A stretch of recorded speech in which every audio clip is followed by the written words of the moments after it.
Kevin Costner's infamous $264 million box office disappointment is now streaming on Peacock. Kevin Costner had full artistic freedom for a time in the 90s, and he used it to make the infamous $264 million box office disappointment currently streaming on Peacock. Dances with Wolves and its $424 million gross earned the film's Oscar-winning star and director the coveted Hollywood blank check. Having further proven his audience appeal with the 1992 blockbuster The Bodyguard, Costner cashed in his equity by embarking on an action-adventure project of epic scale, budgeted at up to $175 million. The film arrived in 1995, but buzz around the movie was already negative, due to reports of a ballooning budget and behind-the-scenes drama. Kevin Costner's Waterworld is now streaming on Peacock. It arrived July 1st.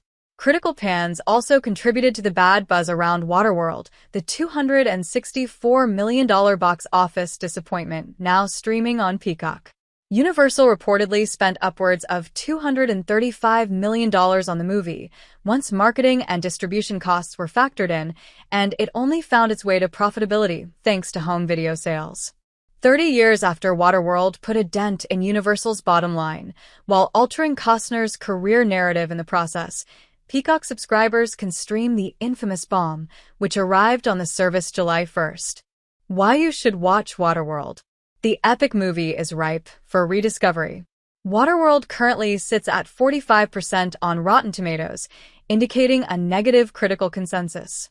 The film's reputation as one of the all-time worst flops is not entirely earned, however, as evidenced by a handful of positive comments by critics and some words of praise from the movie's creators. Roger Ebert's 1995 review typifies what most critics had to say about Waterworld. He commends the film's set design and visuals, but laments its lack of strong characters, calling it a marginal picture and saying he can't recommend it. 30 years after the movie's release, Waterworld is indeed still an impressive technical achievement. That the film sets are all practical and its waterborne stunts were all achieved without the aid of CGI is a huge plus in an era of computer effects fatigue. Waterworld may have been an epic flop in 1995, but now it seems refreshingly analog. 30 years have also wiped away the narrative that grew up around the film due to behind-the-scenes issues and reports of an out-of-control budget. It's perhaps telling that, despite the film's negative impact on his career, Costner remains very fond of it, saying back in 2013 via HuffPost, "It stands up as a really exotic, cool movie. I mean, it was flawed for sure. But overall, it's a very inventive, cool movie. It's pretty robust." Even more revealing are the remarks of director Reynolds, whose on-set clashes with Costner became so heated, he had to quit the film before it was completed. In spite of that experience, Reynolds thinks Waterworld is better than its reputation, telling Den of Geek back in 2008.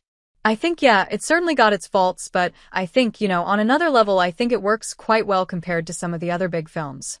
Today, Waterworld is regarded as an interesting 90s artifact and is generally only mentioned in terms of Costner's career narrative, cropping up again in connection with Costner's ambitious Western epic horizon.